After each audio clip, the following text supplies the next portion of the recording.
નમસ્કાર, સંદેશ ન્યૂઝ અને તમામ ન્યૂઝ અપડેટ સાથે હું ઝંખના દવે। સૌપ્રથમ વાત હવે ફરી એકવાર ચોમાસાને લઈને કરવી છે। સૌથી મહત્વના સમાચાર ચોમાસાને લઈને સામે આવી રહ્યા છે કે ચોમાસું હવે કેરળ પહોંચી ચૂક્યું છે। સમય કરતાં લગભગ 8 દિવસ પહેલા કેરળ પહોંચ્યું છે ચોમાસું। છેલ્લા 16 વર્ષમાં ભારતમાં સૌથી વહેલું ચોમાસું પહોંચ્યું છે।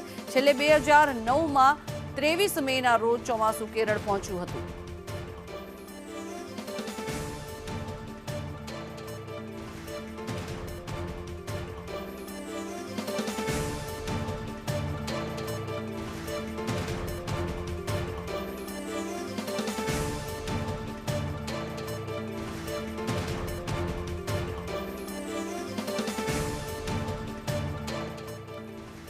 તો પશ્ચિમી દરિયાકાંઠાના રાજ્યોમાં વરસાદને લઈને રેડ એલર્ટ પણ આપી દેવામાં આવ્યું છે। ત્યારે લો પ્રેશર ગુજરાતના બદલે કર્ણાટક અને મહારાષ્ટ્ર તરફ વળી ગયું છે।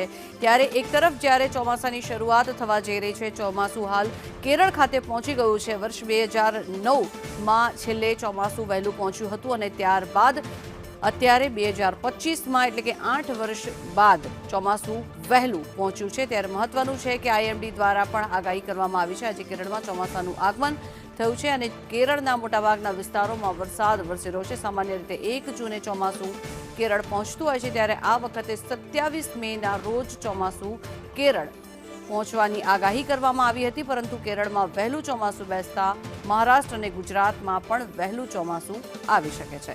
સામાન્ય રીતે 15 જૂનની આસપાસ ગુજરાતમાં ચોમાસું આવતું હોય છે, ત્યારે આ વખતે 8 જૂનની આસપાસ ગુજરાતમાં ચોમાસું આવે તેવી શક્યતાઓ જોવામાં આવી રહી છે। મહત્વનું છે કે આઈએમડી વૈજ્ઞાનિક નરેશ કુમાર દ્વારા નિવેદન આપવામાં આવ્યું છે।